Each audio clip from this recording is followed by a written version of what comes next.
Assalamualaikum warahmatullahi wabarakatuh.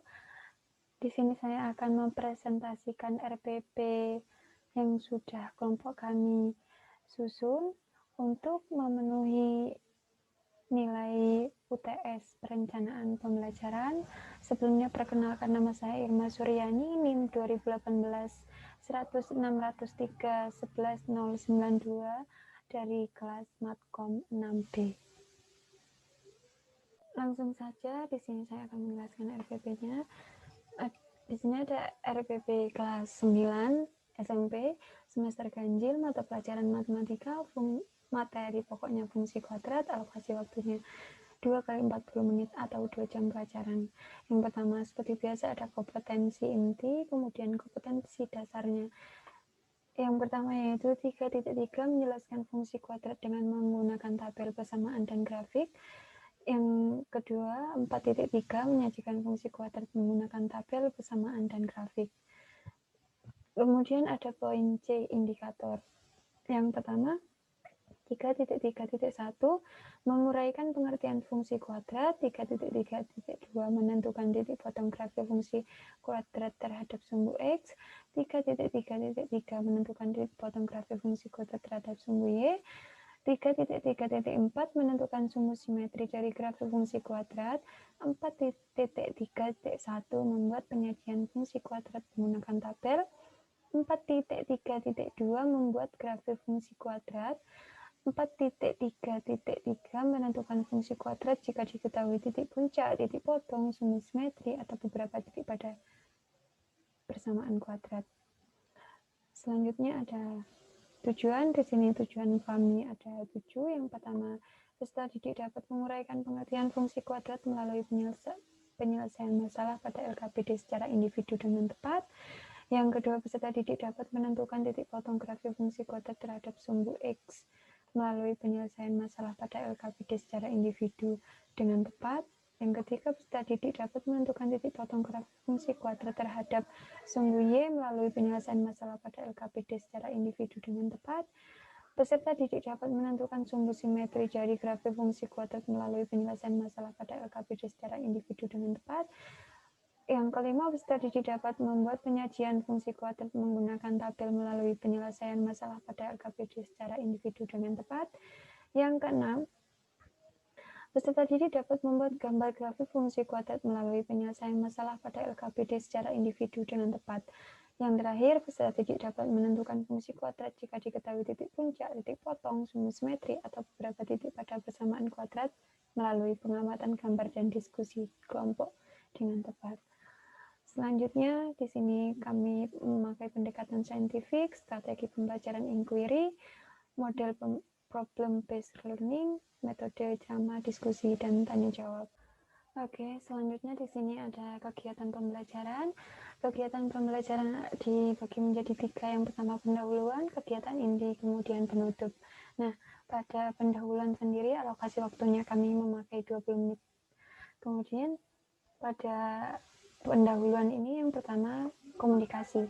Nah, di sini guru memimpin doa pada pembukaan pembelajaran hari ini, kemudian dicek kehadiran peserta didiknya, terus bertanya apakah ada kesulitan pada materi sebelumnya. Selanjutnya peserta didik lainnya bisa membantu menjawab pertanyaan. Nah, jika diperlukan, guru meluruskan jawaban dari peserta tersebut. Nah, selanjutnya di sini ada apersepsi. Nah, apersepsi di sini itu guru memberikan gambaran materi pada pertemuan kali ini, kemudian menjelaskan apa saja yang akan dibahas, kemudian guru juga menjelaskan tujuan dari pembelajaran hari ini.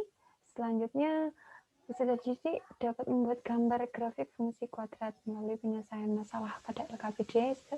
Peserta didik dapat menentukan fungsi kuadrat jika diketahui titik puncak, titik potong. Nah, itu bagian dari tujuan tadi. Nah, kita lanjut pada kegiatan inti. Kegiatan inti ini kami memakai alokasi waktu 50 menit. Nah, pada kegiatan inti ini kami yang pertama orientasi peserta didik. Nah, di sini guru akan memberikan LKPD untuk pertemuan kali ini yang berisi soal nomor 1, 2, 3, 4, dan 5. Kemudian peserta didik diminta untuk memahami memahami LKPD tersebut untuk menyelesaikan masalah yang ada pada LKPD tersebut. Nah, jika ada yang ditanyakan, boleh bertanya, kemudian peserta didik boleh membantu.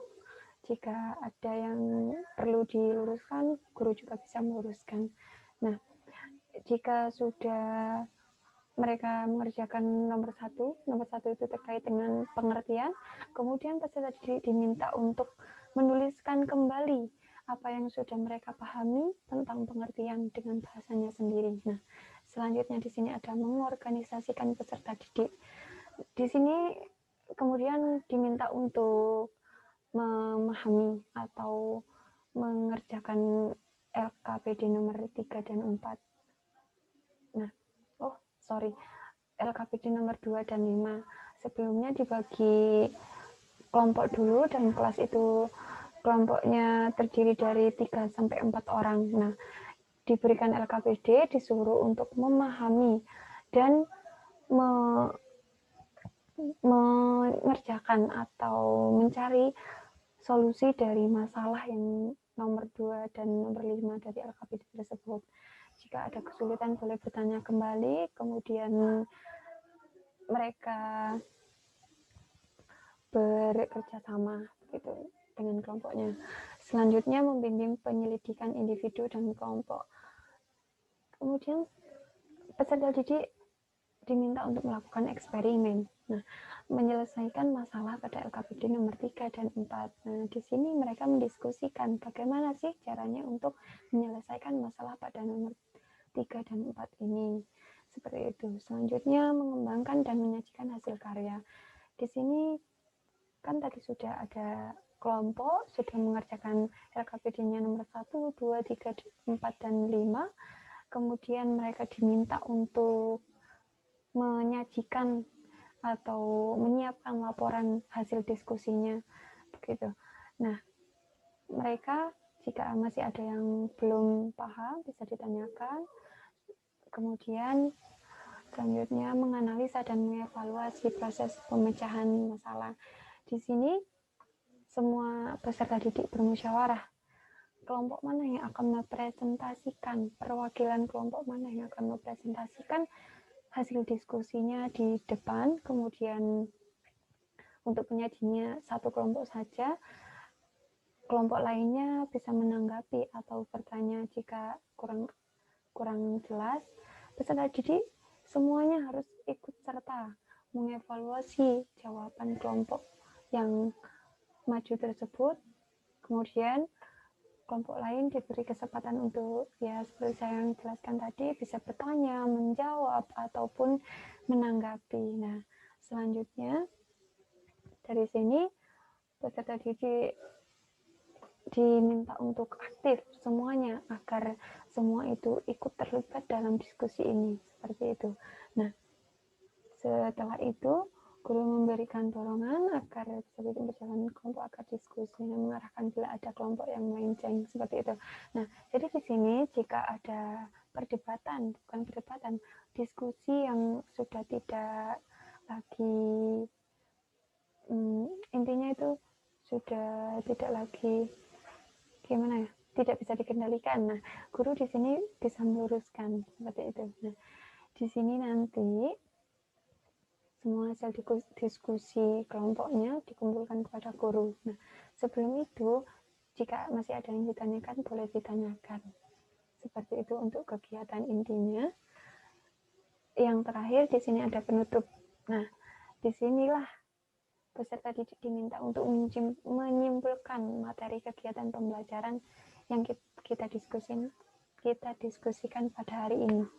Nah, selanjutnya jika sudah, kemudian guru memberi tugas atau PR kepada peserta didik agar mereka bisa lebih memahami atau bisa lebih mendalami materi yang sudah didapatkan pada hari ini. Selanjutnya ditutup dengan doa. Pada penutup ini alokasi waktunya hanya dibutuhkan 10 menit saja. Baiklah, mungkin itu saja yang bisa saya sampaikan pada video ini, pada penjelasan RPP untuk penilaian UTS. Mohon maaf jika ada salah-salah kata dan terima kasih. Wassalamualaikum warahmatullahi wabarakatuh.